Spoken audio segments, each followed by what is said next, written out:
A nossa mensagem de hoje se baseia na influência dos Espíritos em nossas vidas. Tá? No capítulo 9 do Evangelho, né? Depois nós temos uma mensagem de Chico Xavier. Se der tempo, a gente caminha outra mensagem de Dois Caminhos, de Maurício Roriz. No Livro dos Espíritos, se coloca a questão, Kardec pergunta aos Espíritos, né, na questão 459. Influem os Espíritos em nossos pensamentos e atos? Os Espíritos respondem, muito mais do que imagina. Influem a tal ponto que, de ordinário, são eles que vos dirigem. Então, a influência é muito grande, muito mais do que a gente imagina. Então, com base assim, nessa resposta, né, nós poderíamos encontrar no Evangelho algumas passagens que possam demonstrar-nos essa influência dos Espíritos em nossas vidas. É claro que sim, né? Pelo menos para aqueles que têm olhos para ver. Tá? Vamos então, em Mateus capítulo 8, versículo 10 e 18, entardecia quando trouxeram a Jesus um possesso. Diante disso, Jesus expulsou os espíritos, apenas com uma palavra, e curou todos que estavam, né, passando mal. Então, se ele expulsou o espírito daquele homem, aquele espírito possesso, então nós podemos verificar que a influência, né, é porque há alguma influência em nós, sobre os espíritos. Se ele expulsou os espíritos é porque, de alguma forma, estavam influenciadas as pessoas sob o domínio daquele espírito. Isso aconteceu muitas vezes, né? Em Marcos, por exemplo, capítulo 5, versículo 1 e 20, eles estavam atravessando o mar, né? E quando chegaram à outra margem, na região ali de Geraseno, quando desembarcou, um homem, né? Um homem possesso de um espírito impuro, ele trabalhava ali no sepulcro, né, morava por ali, veio correndo e se ajoelhou aos pés de Jesus. Né? Esse homem estava tão possuído, né, por esses espíritos que eles amarravam ele, colocaram algema, tudo, e eles conseguiam arrebentar. Tanta força que ele tinha, né, para fazer isso. Então, esse homem chegou possuído, né, se ajoelhou perante Jesus e pediu, meu Deus, né, não faça isso comigo, né? Ele se prostrou e gritou, não me atormente, né? Não me atormente, porque Jesus tinha dito para ele, saia desse corpo, né? Saia desse corpo e vá para bem longe, né? E isso aconteceu porque ele tinha tendo dito isso, esse espírito tinha que sair dali. E o espírito estava pedindo para ele não atormentar o espírito possesso, para não atormentar mais ele. Então Jesus perguntou, como que é seu nome? Ah, meu nome é Legião. Então nós somos muitos, né? Somos muitos espíritos inferiores que estamos a atormentar essa pessoa, tá? Retomando ainda o Evangelho, na narrativa de Mateus, capítulo 9, versículos 32 e 34, quando saíram, né, apresentaram a Jesus um possesso mudo, há muito tempo, né, que Jesus expulsou esse possesso, esse espírito inferior, né, e logo ele começou a falar. E o povo ficou espantado, né? Eu nunca tinha visto isso, uma coisa dessa. Aquilo era um milagre, né? Aconteceu uma coisa daquela. Tá? Então, mas para admitir essas coisas, né? Que esse espírito, essa influência existe, né? Sobre a matéria, sobre o nosso corpo, nós temos que acreditar, né? A pessoa tem que acreditar que sobrevive, né? Que o espírito sobrevive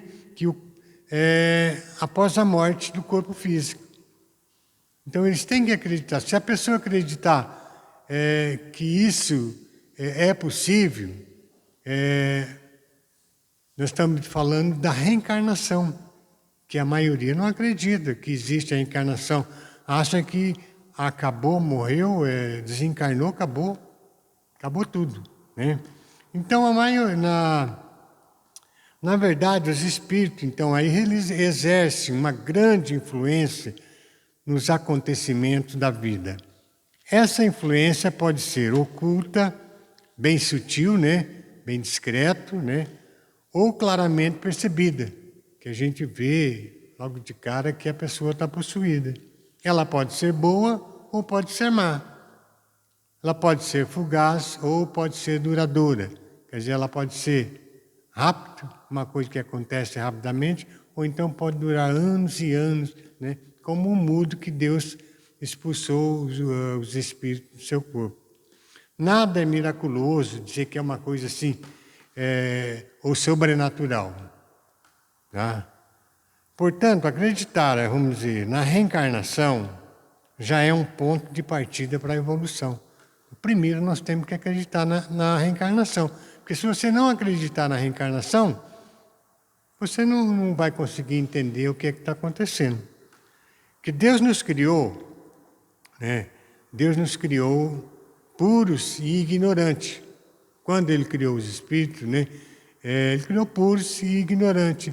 Puros, por quê? Porque não trazemos, Ele é puro porque não trazem qualquer tendência para o mal. Ignorantes porque não adquiriram ainda conhecimentos necessários, né, para a verdade esclarecida, para que ele possa entender o que é que está acontecendo.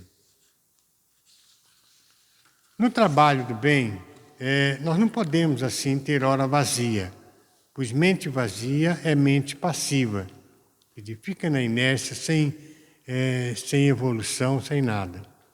Então nós temos que atrair bons espíritos praticando o bem que pudermos, e os maus desaparecerão.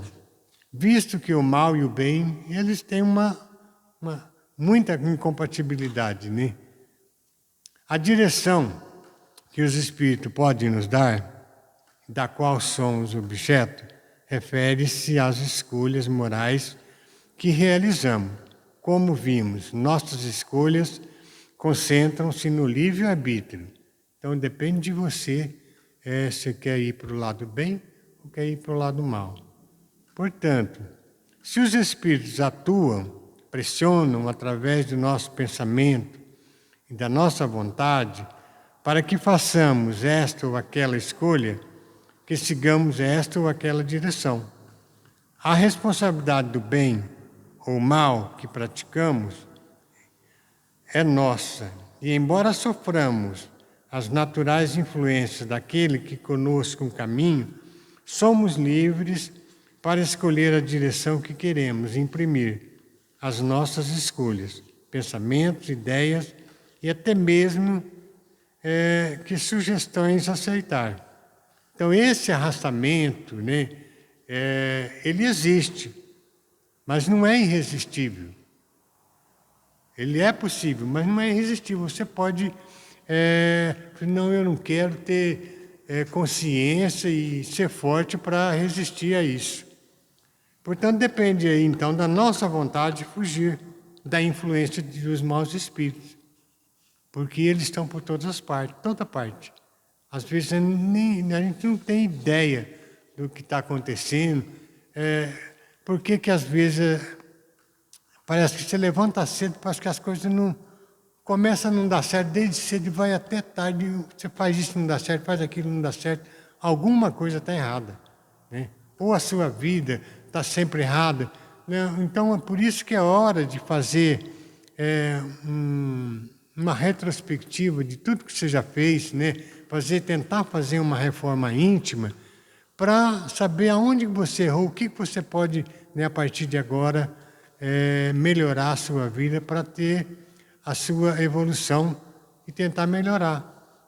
Porque tem pessoas que parece que nada dá certo. Então é aí aonde que a pessoa que não acredita, né, que existe essa influência, né, teria que acreditar que existe, né, que nós somos espíritos eternos, que nós podemos resistir a essas tentações, mas que existe, existe. Eu trouxe uma mensagem aqui de Chico Xavier. Nós somos o que nós atraímos, de uma revista desmanipuladora, né? Ele diz: você nasceu em um lar que precisava nascer. Vestiu o corpo físico que merecia morar. Mora onde melhor Deus te proporcionou, de acordo com seu adiantamento. Você possui os recursos financeiros coerentes com tuas necessidades, nem mais nem menos, mas o justo para tuas lutas terrenas. Seu ambiente de trabalho é o que você elegeu espontaneamente para a sua realização. Teus parentes e amigos são os que você mesmo atraiu com tua própria afinidade. Portanto, teu destino constantemente sob seu controle. Você escolhe, recolhe, elege, busca, expulsa, modifica tudo aquilo que te rodeia a existência. Teus pensamentos e vontade são a chave de teus atos e atitudes. São a fonte de atração e repulsão na jornada de tua vivência. Não reclame nem se faça de vítima. Antes de tudo, analisa, observa. A mudança está em tuas mãos. Reprograme sua meta. Busca o bem e você viverá melhor. Embora ninguém possa voltar atrás e fazer um novo começo, qualquer um pode começar agora e fazer que aconteça um novo fim. É uma mensagem de Chico Xavier, que nós somos o que nós atraímos. Se você caminha com pessoas inferiores, pessoas de má índole, que não têm caráter, pessoas que não têm uma moral, seja bem inferior, então você está atraindo certas coisas para você. É a mesma coisa que a gente tem observado hoje em dia, o desmoronamento da família. A família, ultimamente, a gente tem observado cada coisa que até a gente fica horrorizado, né? O desajuste que há dentro da família, que proporciona que energias negativas, que espíritos inferiores venham possuir aquele lar, quebrando a harmonia e a paz que precisava ser duradoura. A gente vê isso todos os dias, sempre a gente está vendo briga com irmão, pai com filho, filho com pai, né? Um desajuste imenso onde não há um entendimento. Não há, vamos dizer assim, na hora de jantar, na hora do almoço, os filhos, né? Às vezes nem sempre pode, mas sempre há um momento de união onde as pessoas possam ter paz, né? E agradecer a Deus, pedir para que tudo corra bem. Então, isso que a gente vê que somos o que nós atraímos. Tem uma mensagem aqui, ela se chama Dois Caminhos. Também está relacionado com a nossa vida, de como nós somos, né?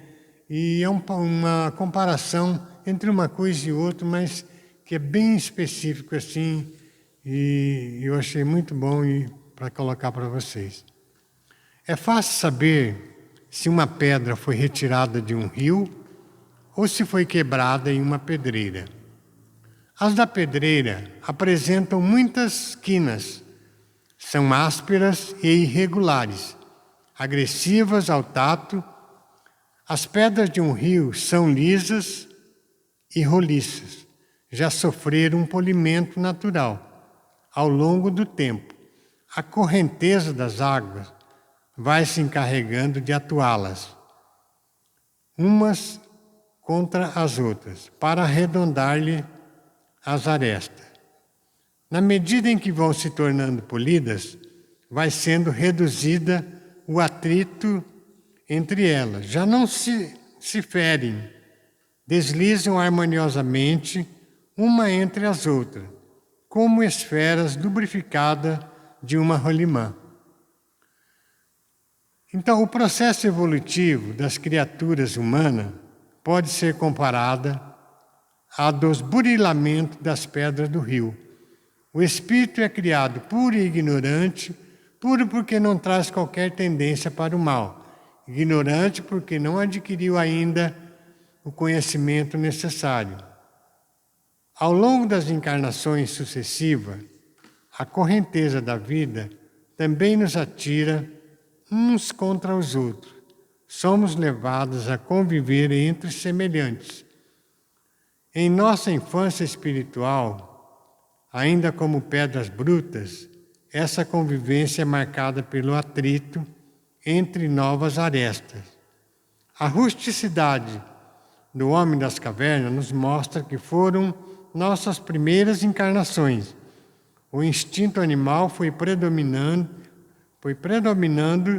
sobre a razão e o sentimento, a matéria sobre o espírito. O estado de guerra como condições permanentes. Tá?